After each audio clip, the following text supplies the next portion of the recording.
From the makers of vet-recommended Greenies dental treats comes an easy way to support your dog's wellness. Greenies Smart Essentials dry food delivers complete balanced nutrition with science-backed recipes. Greenies supplements, developed by a team of PhD animal nutritionists, offers options to help support healthy joints, digestion, and more. Whether it's mealtime or mobility support, Greenies helps you care for your dog from the inside out. Learn more at greenies.com. You're listening to Veterinary Vertex, a podcast of the AVMA journals. In this episode, we chat about salmonellosis with our guests Sonia Hernandez and Kim Perez. Welcome, listeners. I'm Editor-in-Chief Lisa Fortier, and I'm joined by Associate Editor Sarah Wright. Today, on this episode, we have Sonia and repeat guest Kim joining us. Sonia and Kim, I was fascinated by these two articles, and as a kid who picnicked all the time, I can't believe I didn't get sick. So really appreciate you contributing these articles and for taking the time to be with us here today. Thanks very much. It's a pleasure. Thank you for having us. All right, let's dive right in. So Sonia, your JAVMA and AJBR Currents in One Health articles discuss how salmonellosis is a significant public health threat. Please share with our listeners the background on these articles. I think the foundation for both of these articles is the fact that for a long time we've known that salmonellosis in people is a food safety issue. And I think that public health agencies and the CDC have done a great job of addressing that aspect of it with education. And veterinarians have also been a real big part of disseminating education on how to keep people healthy with regards to preparing eggs and meat, etc. But we've also known and have grown to really understand that salmonellosis can also be acquired through animal contact, and less perhaps well known is through environmental contact. And that's the piece that we wanted to contribute to with various different studies, is that growing number of human salmonella cases that are acquired in ways that are not so clear to public health agencies. By the way, these articles are also about the fact that salmonella is a One Health issue, and thus salmonella also impacts animals significantly. And of course, we care about animals. I feel like the case that always comes to mind is like the little boy goes to the pet store, picks out a turtle that he wants, gives the turtle a kiss, and you're like, no, don't do it. I think I have such a picture in one of my PowerPoints about salmonellosis. That's Oh, right. yep. There you go. So, Kim, what are the important take-home messages from these articles? Yeah, so I think these two studies really highlight that salmonella, can not only circulate amongst wild birds like the white ibis, but they can also persist on shared environmental surfaces, as, Dr. Hernandez alluded to, creating really nice opportunities for a transmission. So together, these findings really reinforce that environmental contamination by wildlife feces, specifically birds in our case, is a real and underestimated exposure route for salmonella. And even without, clinical signs in birds, asymptomatic shedding can still present transmission hazards to pets and humans and other wildlife as well. Yeah, I think it's really quite fascinating to think the picnic table part is what really I was like, whoa, that's crazy. It just says wash your hands, wash your hands, wash your hands. Well, and also just kind of look, right? Because a lot of times we see these fecal stains and we think, well, they're not wet, they're not fresh, but like we demonstrated, they don't necessarily have to be in order to still have infectious salmonella in them. Very good point. Sonia, while I have you, what sparked your interest in salmonellosis? Wow. I think, I care a lot about animal health, right? And my whole career has been devoted to wildlife health. And salmonella is not one of those diseases that necessarily kills adult birds, except for some very interesting circumstances. And two of them are really like at the intersection of where I work. So we started studying white ibises 16 years ago, basically, because we wanted to know how come this really cool but very unusual bird would adapt to urban settings. and we noticed that they left a lot of feces on the sidewalk. We were very concerned that they would adapt to cities, which was great for them because they were losing their natural wetlands, and that people would tolerate them for a time, and they do, they feed them and they enjoy them, but that they could maybe transition over to becoming pest species because they were leaving so much feces on the sidewalk.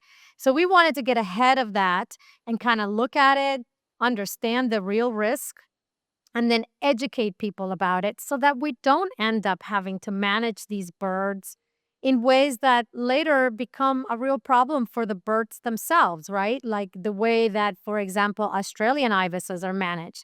They've become a real problem in some places in Australia. They go around to garbage cans, they steal food from people, they're noisy, they're dirty, and people have started to associate them negatively. So we wanted to kind of get ahead of that issue, at least with the ibis. Now, with the bird feeders, that's really, simultaneously both a human health problem, but also a bird problem. Tens of thousands of songbirds die every year from salmonellosis across the country. And every once in a while, we get these huge mortality outbreaks that almost blanket the entire nation. So I had an interest in that. So it's both sort of like an ecological conservation issue, but also a wildlife health interest for me. Yeah, I think that's a really good point. Resource provisioning, maybe we can get you to write about that as well. And in addition to wash your hands, stop feeding the wildlife. Yeah, it's never good for either wildlife or people when we have animals that get habituated to getting fed. I mean, you've heard the old adage like a fed bear is a dead bear. You could probably say the same thing about populations of birds that get accustomed to being fed in cities. For sure. Or beaches. Kim, what sparked your interest in salmonellosis?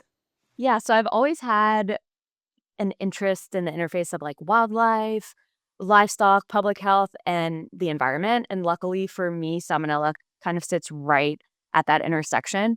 And it's a pathogen that can circulate in wild animals. However, it can also be transmitted to pets and people and, cause serious illness, as Dr. Hernandez mentioned. And what specifically drew me into salmonellosis is the fact that it isn't just a foodborne issue, it's a One Health issue.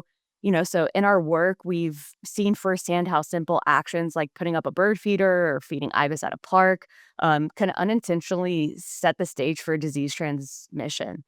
So studying salmonella helps us ask bigger questions about urban ecology, wildlife behavior, and how human activity really shapes pathogen dynamics.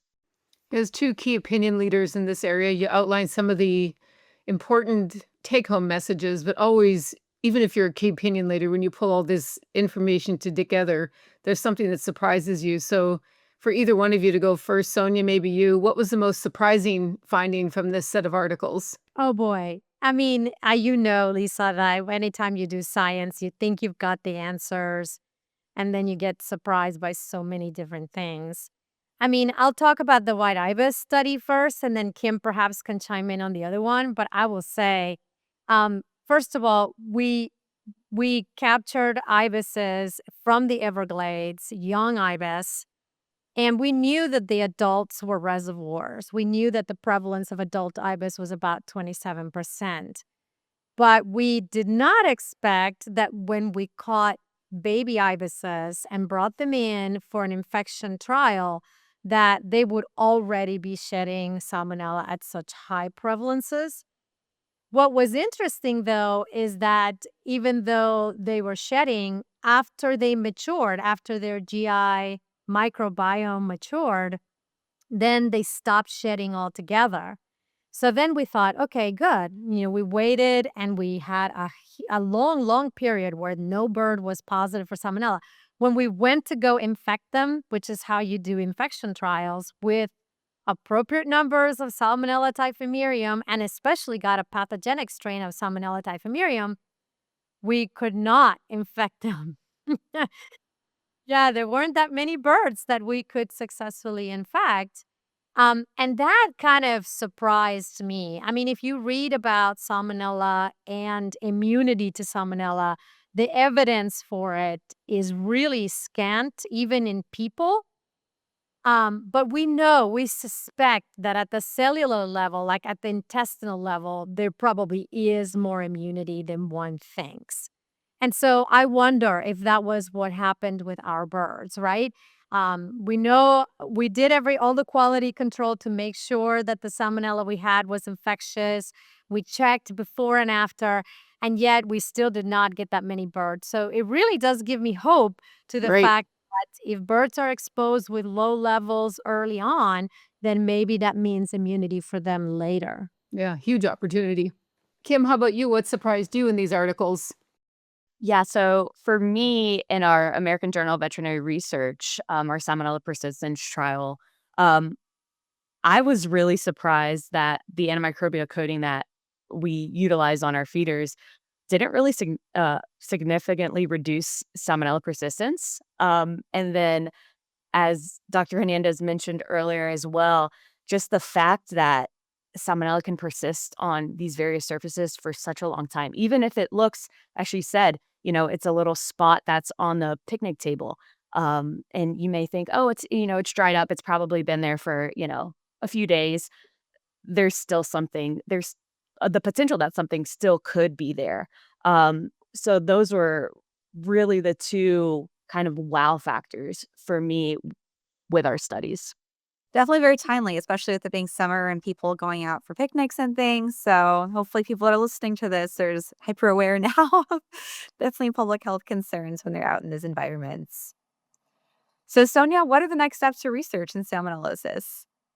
Oh, wow. We have so many things. I mean, we are right now preparing another manuscript in which we actually looked at nestlings that are infected by both the Salmonella and Vibrio.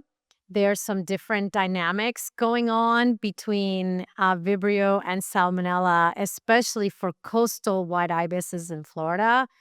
But Kim's work is probably also really relevant. So she's currently working on bird feeder salmonellosis and looking at both the prevalence and also like all of the dynamics that go on at the bird feeder.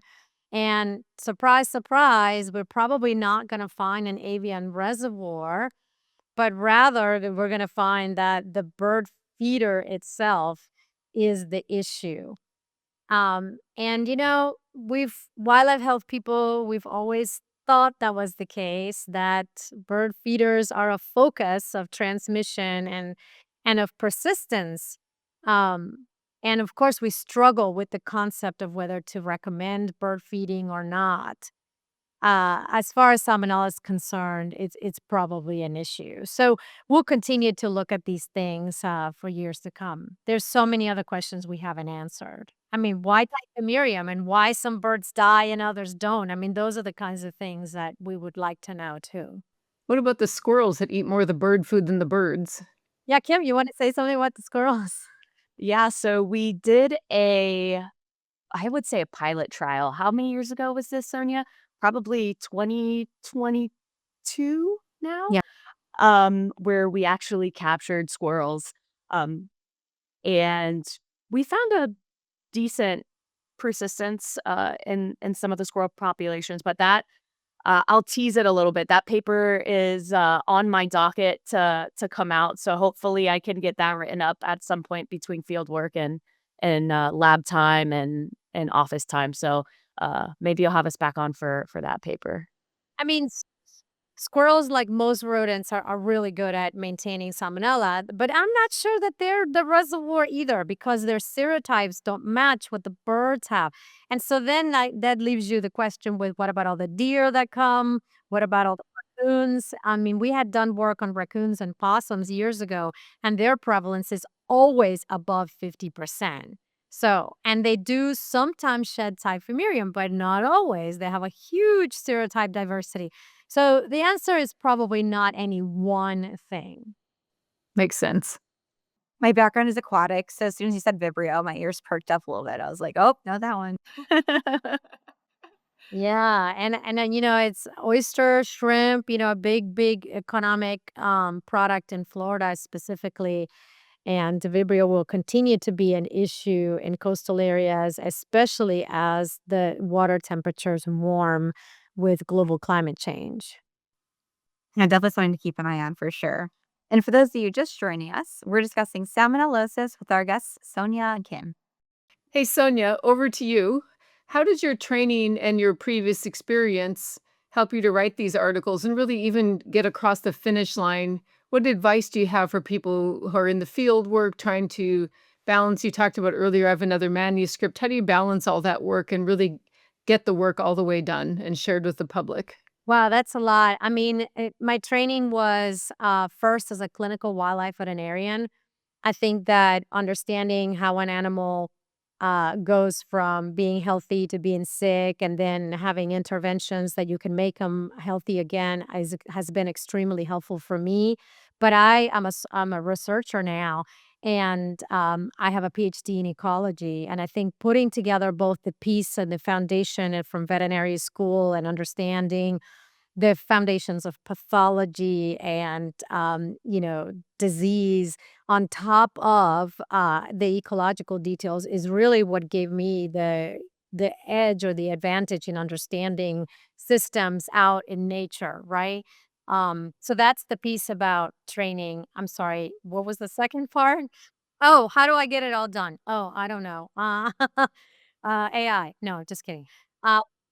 How do I get it all done? I have to say that my graduate students are extremely dedicated. Kim is probably one of those gold star students who really understands how to prioritize the time, how to respond to things in the way that should be done, how to get the work done regardless of the field conditions and lab conditions. I mean, she just recently had a major lab disaster with, a leaky roof, and she was able to get over that. And field conditions are extremely challenging and unpredictable.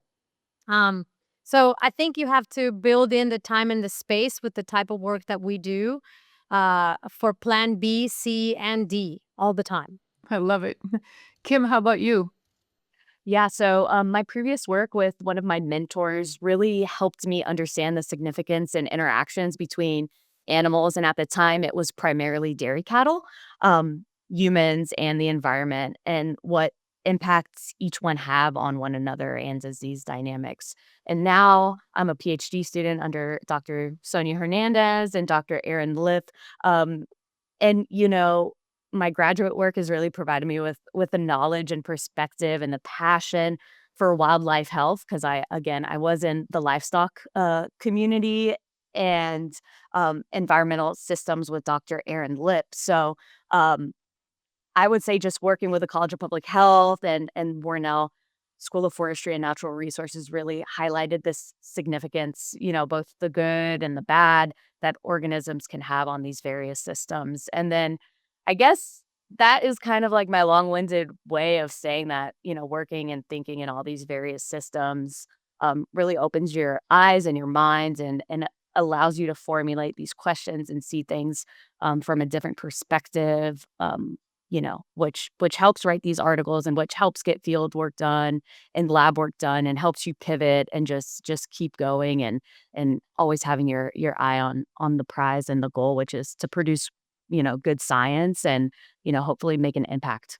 I hear a lot of the trending word perseverance in both of you too. Yes. You have to have a lot of it I think to get to where, Dr. Hernandez is and, even in grad school, you have to just put that cap on and keep going. And perseverance builds resilience, which I would say is another major uh, character or soft skill to have if you're going to work in wildlife health. Very well said. Now, this next set of questions is going to be very important for our listeners. And the first one is going to deal with the veterinarian's perspective.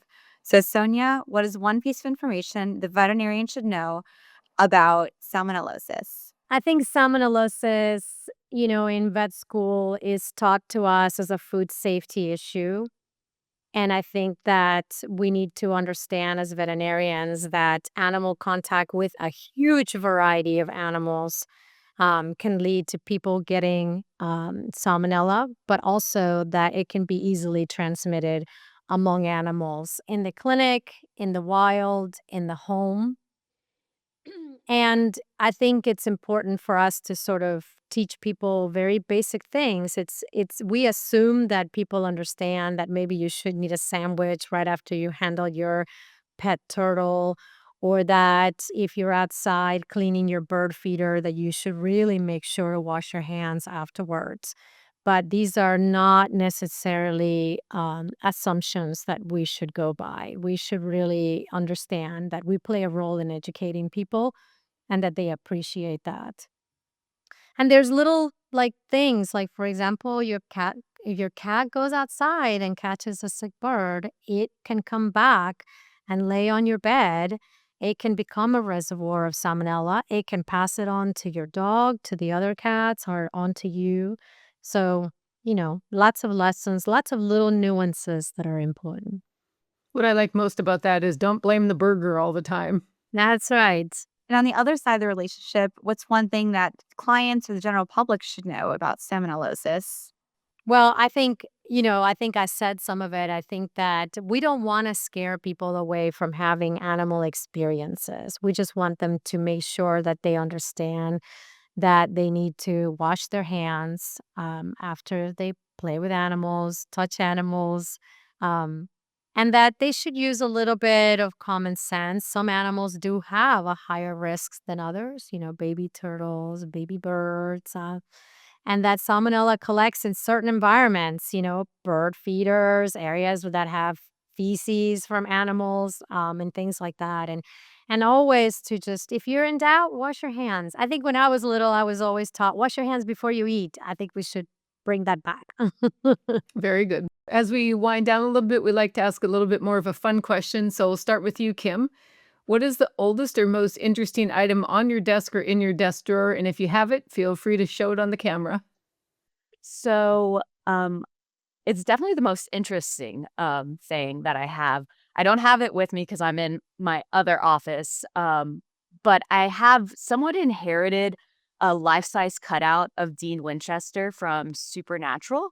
And he kind of is right in the center of my desk. We have little cubicles, and he sits right atop of my book ledge, and he stares down at me to make sure that I am doing all of my tasks properly. So he is kind of like the overseer of the office and kind of the mascot of the Lip Lab in certain ways. So I don't know how, but he just migrated over to my desk one day, and he stayed there since. So Do you dress him up for like Christmas? And he always has lights on him, so he definitely always has something. But that's actually good. I think we'll do maybe a Christmas hat, for Christmas, and Halloween, a good mask for Halloween. I think that would be great. I actually like that idea. Thank you so much. Sonia, how about you? So again, you caught me in my other office. This is kind of a weird week for us at UGA. But anyhow, I have a couple of things in my desk drawer that remind me of one of the reasons why I went to vet school, and that's to work with wildlife. And those are darts. I have a lot of darts sitting on my desk, and that's because I remember, as a wildlife vet, having to have my dart gun and my dart box filled with darts for a variety of different things. And I still miss all the time that I used to spend in the field, which now my grad students get to do. Yeah, my cat actually, I think, heard you talking earlier about the cats. If you're watching the video, you probably saw her come over. I think Yes. she's now our unofficial third co-host. So, but thank you so much, Sonia and Kim. We appreciate you being here today and also for authoring these great Currents in What Health articles. Thanks so much for the opportunity. It was great to talk to you guys. And thanks again for highlighting One Health, which is so important. Thank you guys for having us. And to our listeners, you can read Sonia and Kim's articles in JAVMA and AJPR. I'm Sarah Wright with Lisa Fortier. Be on the lookout for next week's episode, and don't forget to leave us a rating and review on Apple Podcasts or whatever platform you listen to.